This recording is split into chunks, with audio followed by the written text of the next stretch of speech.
Hello বন্ধুরা, কেমন আছো তোমরা? আশা করি ভালো আছো। আমি আলপনাস ব্লগ থেকে আরেকটা ব্লগে তোমাদের স্বাগত জানাই। আজকের হলো শুক্রবার 14ই মে, এখন বিকেল 5টা বাজে। তাই দেখো গিয়েছিলাম একটু, বসেই ছিলাম ঘরে, তা ছেলেকে বললাম একটু নিয়ে চ ব্যান্ডেল রাজহাটে লাহিড়ী বাবার আশ্রম। সেটাই তোমাদের সঙ্গেও শেয়ার করব। তোমরা দেখতে থাকো পুরো ভিডিওটা, আর ভিডিওটা ভালো লাগলে আমার চ্যানেলটা একটু সাবস্ক্রাইব করে দিও।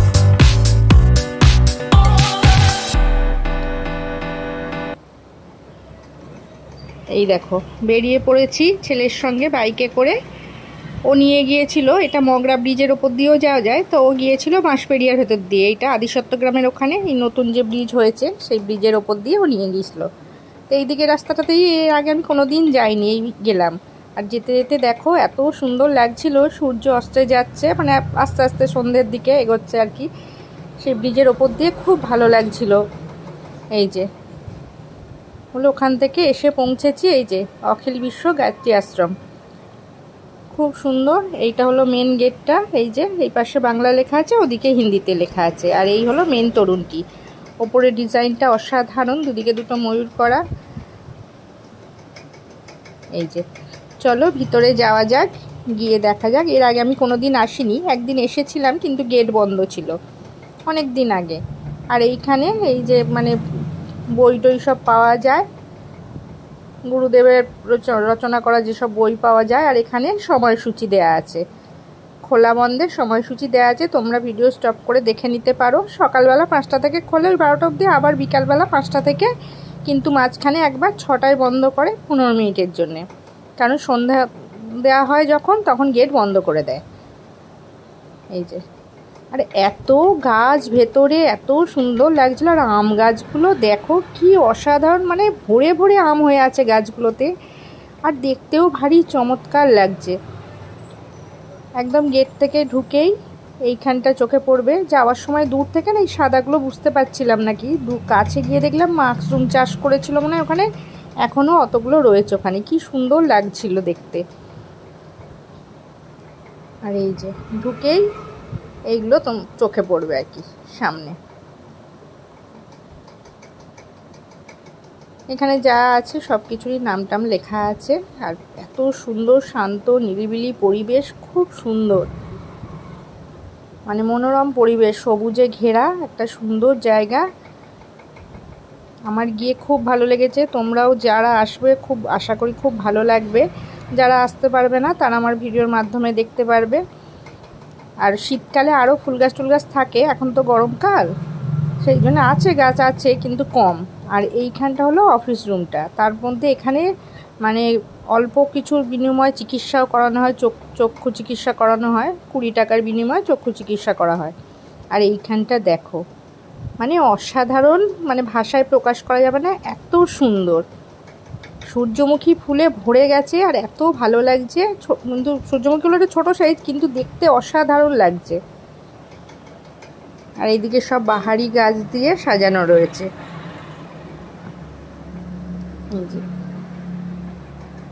আর এইখানে একটা ফোয়ারা করা রয়েছে, কিন্তু তখন বন্ধ ছিল। এটা মনে হয় কোনো বিশেষ অকেশন পারপাস এরা ওনারা চালায় মোটরটা। এই যে এটা ফোয়ারার জন্য করা রয়েছে এখানে। চলো সামনের দিকে এগিয়ে গিয়ে দেখি। বললাম না এর আগে আমি গিয়েছিলাম একদিন, গেট বন্ধ ছিল, ভেতরে ঢুকতে পারিনি, সেই জন্য আমারও ঘোরা হয়নি, আমিও জানি না ভেতরে কোথায় কি মন্দির আছে।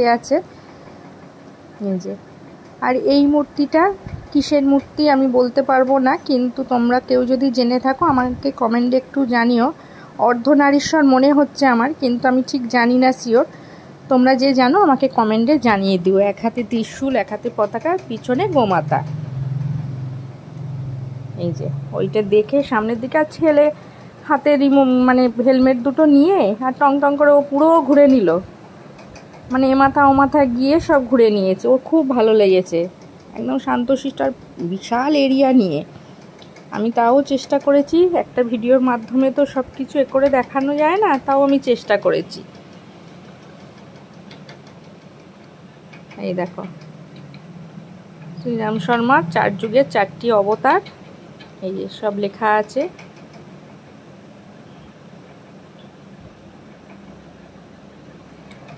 মানে যে যুগের যে অবতারটা সেই অবতারের নাম লেখা আছে। দেখো এই যে এটা একটা মানে দেয়ালের মধ্যে এই মূর্তিগুলো করে ওখানে লাগানো রয়েছে একটা সাইডে, মানে ভেতর দিকে যেতে এটা মা সাইডে পড়ে। এইখানটা দেখে নিলাম, নিয়ে আবার দেখলাম ছেলে ওদিকে চলে গেছে। তারপর চোখে পড়লো ডান দিকে এই মন্দিরটি। এই মন্দিরটিও ভারী সুন্দর, চলো আমরা দর্শন করবো এই মন্দির। আর এদিকটা আম গাছ বেশি, সামনের দিকটা যেমন ছোট ছোট ফুল গাছ বাহারি গাছ, তাই এই দিক পিছনের দিকে বড় বড় আম গাছ। ওই দেখো বললাম না ছেলে আগে আগে ঘুরছে, ও আগে এই মন্দিরটা ওর দর্শন হয়ে গেছে। চলো এবার আমরা দর্শন করি। সাদা শ্বেত পাথরের পিলিয়ারযুক্ত আটচালা মন্দির, খুব সুন্দর মার্বেল করা নিচটা। আর গর্ভগৃহে সাদা শ্বেত পাতার ওপর বিরাজ করছেন। প্রথমে হলো রাধাকৃষ্ণর একটি বিগ্রহ, ভারী সুন্দর। মাঝখানে মা লক্ষ্মীর বিগ্রহ, তার পাশে আছে সিদ্ধিদাতা গণেশের বিগ্রহ। আর মা লক্ষ্মীর সামনের দিকেই বসানো আছে একটি ঘট। দেখো বিগ্রহগুলো খুব সুন্দর। এই যে এখান থেকে বেরিয়ে গিয়ে এবার বিকাল হয়ে গেছিলো, তো আমরা যখন বেরিয়েছি তখনই 5টা বেজে গেছে। আর এই দিকটাই এত গাছপালার জন্যে একটু অন্ধকার অন্ধকার লাগছে। তাও চেষ্টা করেছি যতটুকু দেখানো যায় আর কি ভালোভাবে দেখানোর চেষ্টা করেছি। তোমরা দেখো, আশা করি ভালো লাগবে, ভিডিওটা স্কিপ করো না। আরও এদিকে অনেক কিছু দেখার আছে। আর এইটা হলো, এটাও ওই পিলিয়ারযুক্ত একচালা একটি। তার কাছে গিয়ে দেখলাম এটা মানে হোম কুণ্ড করা রয়েছে, এখানে হোম যজ্ঞ করা হয়, মানে যজ্ঞ মন্দির আর কি বলে। ওইটা দেখে আবার ওইখান থেকেই ওই পাশ দিয়ে গিয়েছিলাম। আর এখানে আবার দুদিক দিয়ে দেখো পুরো বাহারি গাছ দিয়ে রাস্তাগুলো এরকমভাবে, রাস্তার দু সাইড দিয়ে বাহারি গাছ, প্রত্যেকটা রাস্তা এরকম ঢালাই করে সুন্দর পরিষ্কার। যে এত গাছপালা আছে, রাস্তাঘাটগুলো নোংরা তা নয়, কিন্তু একদম পরিষ্কার। আর এইখানটা মানে আমার অসাধারণ লেগেছে, এত সুন্দর। মহাকাল আছে এখানে। এই যে প্রথমেই দরজায় আছে দুপাশে দুটি মহাবীর, এপাশে একটি মহাবীরের মূর্তি, এপাশে ডান দিকে বাঁ দিকে দুদিকে দুটি মহাবীরের মূর্তি। তারপরে ঢুকেই ডান দিক আর বাঁ দিক করে এই দেখো দ্বাদশ জ্যোতির্লিঙ্গে, মানে দ্বাদশ জ্যোতির্লিঙ্গগুলি করা রয়েছে এখানে। এবার যেখানকার যেটা সেখানকার সেটা নাম লেখাই আছে। কেদারনাথ আছে, বদ্রীনাথ আছে, মল্লিকার্জুন আছে, সব জায়গার নামগুলো লেখা আছে এখানে। নামগুলো আর পড়ছি না, তোমরা দেখে নিও। এই দেখো পরপর পরপর দেয়া আছে। এইখানটাও আমার এত ভালো লেগেছে। আর এই রকম সাদা শ্বেত পাথরের বেদির মতো করে একটা করে মাঝখান দিয়ে পার্টিশন দিয়ে, মানে কালো কোষ্ঠী পাথরে যেখানকার যে শিবলিঙ্গ সেই রকমভাবেই এখানে করা রয়েছে। এই যে খুব সুন্দর, তোমাদেরও খুব ভালো লাগবে, তোমরা এসো। এটা যারা হাওড়া থেকে আসবে, মানে বর্ধমান মেল লাইনের যে কোনো ট্রেন ধরে তোমরা চলে আসতে পারো ব্যান্ডেল স্টেশন। ব্যান্ডেল স্টেশন থেকে ওখান থেকে টোটো আসছে, 1 নম্বর প্ল্যাটফর্ম দিয়ে বেরিয়ে টোটো আসছে। তোমরা লাহিড়ী বাবার আশ্রম বললে, রাজহাট লাহিড়ী বাবার আশ্রম বললেই নিয়ে চলে আসবে। বা যারা রাজহাট মন্দির আসছো, লাহিড়ী বাবার মন্দির, ওই আশ্রম থেকে এইখানে আবার গায়ত্রী আশ্রমটাও ঘুরে যেতে পারো। মানে রাজহাট মন্দির আর গায়ত্রী আশ্রমের ডিস্টেন্স বেশি না, একদিনে তোমরা এগুলো ঘুরে নিতে পারো। এই যে এদিকে 6টা, আর একদম মন্দিরের মাঝখানে তোমরা দেখলেই নন্দী মহারাজ আছে। এই যে পরপর পরপর এরকমভাবে দু সাইডে ডান দিক বাঁ দিক করে করা আছে। আর এইটা হলো এদিকে লাস্ট। চলো এবার বাবা মহাকালকে দর্শন করি। আমার এত ভালো লেগেছে এইখানটা। এই দেখো কি অসাধারণ অপূর্ব, মানে ভাষায় প্রকাশ করা যাবে না। বাবার এই মূর্তির বর্ণনা দেওয়ার সাধ্য আমার নেই, কিন্তু আমার মন প্রাণ জুড়িয়ে গেছে এই মূর্তির দর্শন করে, খুব ভালো লেগেছে। এই যে এই হলো মহাকাল। আমরা যে গায়ত্রী মন্ত্র মানে উচ্চারণ করি, সেই গায়ত্রী দেবীরই আশ্রম এটা। আর বিশাল এরিয়া নিয়ে করা রয়েছে। এই দেখো তোমাদের বলে দিই, তোমরা শিয়ালদা দিয়েও কীরমভাবে আসবে। শিয়ালদা থেকে নৈহাটি থেকে নৈহাটি লোকাল ধরে ব্যান্ডেল স্টেশনে এসে 1 নম্বর প্ল্যাটফর্ম দিয়ে যেরকম বললাম অটো টোটো আছে, ধরে তোমরা রাজহাট, লাহিড়ী বাবার আশ্রম বা এই গায়ত্রী আশ্রম ঘুরে যেতে পারো। আর এই দেখো এইখানে হলো গোশালা, ওই সামনেটা ওখানে মানে গরুগুলো বের করে বাঁধে, আর তারই ওই দিকে আছে রান্নাঘর। আর এই যে গোশালা। চলো গোশালার পাশ দিয়ে এই দিকে হলো মেন গায়ত্রী দেবীর মন্দিরটি। এদিকটাও দেখো পুরো সবুজে, এই বাহারি গাছগুলো, এই যে সবুজ হলুদ যে বাহারি গাছগুলো না, কি অসাধারণ লাগছে দেখতে। এমনকি বাঁশ গাছ অবধি আছে, এই যে পাশে বাঁশ গাছ এগুলো। চলো মন্দিরের ভিতরে ঢোকা যাক, গিয়ে দর্শন করা যাক। এই যে এই হলো মাতা গায়ত্রী মাতার আশ্রম। তারই দুপাশে ঢুকে দেখলাম সপ্তঋষি যে হয় সেই ঋষিদের মূর্তি করা রয়েছে, আর প্রত্যেকটা ঋষির নিচেই নাম লেখা আছে। এই যে এটা বাঁ দিকে, আর এরকম ছোট ছোট খোপ করে আর মানে মূর্তিগুলো করা আছে।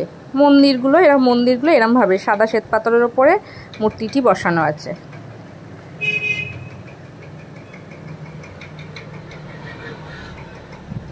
এই দেখো পর পর এরকমভাবেই রয়েছে, আর মন্দিরের সামনে এরকম একটা করে ওম লেখা আছে।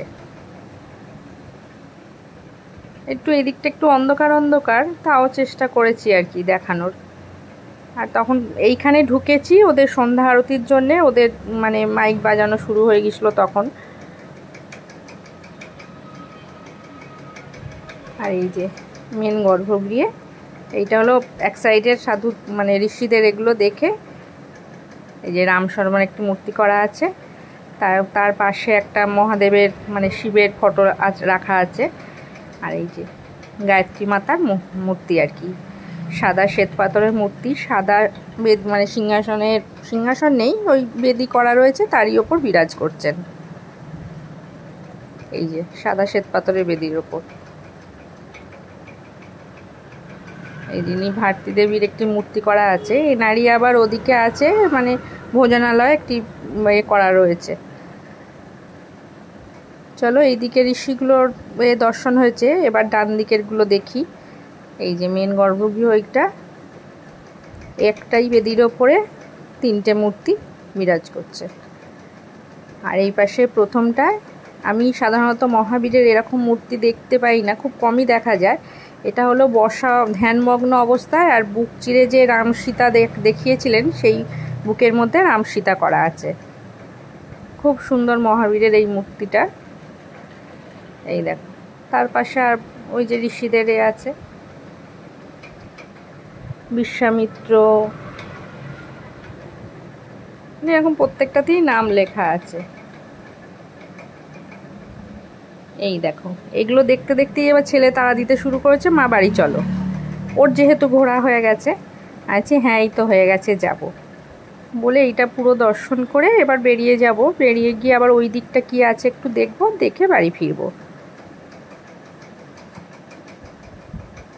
এই যে পুরো মন্দিরটি এরকম, সামনেটা অনেকটা জায়গা আছে বসার জন্য, এর জন্য অনেকটা জায়গা। এই দেখো ওইখান থেকে মন্দির দর্শন করে বেরিয়ে এসেছিলাম, এসে এবার এইখানে এই দিকে মানে ফেরার পথে আবার ডান দিকে ঢুকে এক ভদ্রলোকই বললেন, জিজ্ঞাসা করলাম, বললো ওই দিকে দুর্গা মন্দির আর কালী মন্দির আছে বলে আমি আর ছেলে আবার এই দিকটা এসেছি। এই দেখো বিশাল একটা বড় বেদির মতো করা আছে, তারই মাঝখানে একটা ছোট্টখাটো আর একচালাযুক্ত একটা দুর্গা মন্দির করা আছে। চলো দর্শন করি। এই যে সাদা শ্বেত পাথরের বেদির ওপরে মা বিরাজমান, একদম ওপরে মা, তার নিচে আবার আছে বাবার একটা শিবলিঙ্গ রয়েছে, গণেশ আছে, সব ঠাকুরই এখানে আছে। দেখো এই যে মহাবীর আছে, আর একদম নিচে না মানে তার একটা ওপরের ধাপটায় আছে একটি ঘট স্থাপন করা রয়েছে। এবার ওখান থেকে বেরিয়ে, আর এই হলো ভোজনালয়, বললাম না ওইখানে যে মূর্তিটি করা আছে ভারতী দেবীর মূর্তিটি, সেই ওনারই এই ভোজনালয়। এই যে আর ভিডিওটা তোমরা স্কিপ না করে দেখো, আশা করি ভালো লাগবে। সবুজে ঘেরা এত সুন্দর একটি আশ্রম, শান্ত নিরিবিলি, খুব সুন্দর আশ্রমটি। আর এখানে বাচ্চা কাচ্চারা এলেও খুব ভালো লাগবে, কারণ এই সাইডে একটা পার্কের মতো করা আছে দেখলাম, বাচ্চারা এলে খেলাধুলা করতে পারবে। ওই যে ভিতর দিকে ওখানে একটা পার্ক করা আছে, বাচ্চারা একটু দোল খাবে, দোলনা টোল্লা লাগানো রয়েছে। আর ওই দুর্গা মন্দিরটা যেরকমভাবে করা আছে, এটাও কালী মন্দিরটাও এরকমভাবে। আর পুরো দেখো মানে আম গাছ দিয়ে পুরো ওপরটা পুরো যেন ঘেরে রয়েছে মন্দিরটাকে। এখানেও তাই, সাদা শ্বেত পাথরের বেদির ওপরে এখানে প্রথমেই আছে একদিকে শ্রীরামকৃষ্ণ আর একদিকে মা শারদা মা, আর বাবার বুকের ওপরে মা, বাবা মহাদেবের বুকের ওপরে মা বিরাজ করছেন, মা কালী। মূর্তিটিও খুব সুন্দর, আর পিছনে একটা মা কালীর ফটো লাগানো আছে। ওইখান থেকে ঘুরে, আর এই যে এই মূর্তিটার সামনে দিয়ে যেতে হয় ওই দুর্গা মন্দির আর কালী মন্দির। এবার এইখান থেকে ঘুরে এবার বাড়ি ফিরবো। এই দেখো, এবার প্রথমটা এসে আমরা এসছি, তখন দেখলাম গেটটা বন্ধ ছিল বলে আবার কিছুক্ষণ ওয়েট করলাম, মানে 15 মিনিট পর খুলে দিয়েছিল। দেখলাম লেখা তো ওখানে রয়েছে যে 6টার সময়, 6টা থেকে 6টা 15 বন্ধ থাকে। তারপর দেখলাম বেশ অনেক লোক এসছে, এই দেখো টোটো নিয়ে ভেতরে মানে প্রবেশ করেছে। তারপর দেখলাম ওদিকেও সব অনেকে গেছে, দর্শন করছে, ঘুরছে।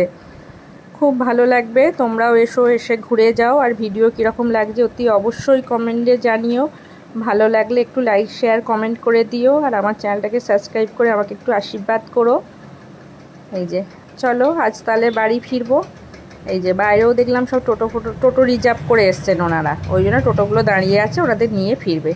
ঠিক আছে, আজকের মতো আসছি। সবাই ভালো থেকো, সুস্থ থেকো, সাবধানে থেকো। আর ভিডিওটি ভালো লাগলে একটু লাইক করে দিও। আজকের মতো আসলাম, টাটা।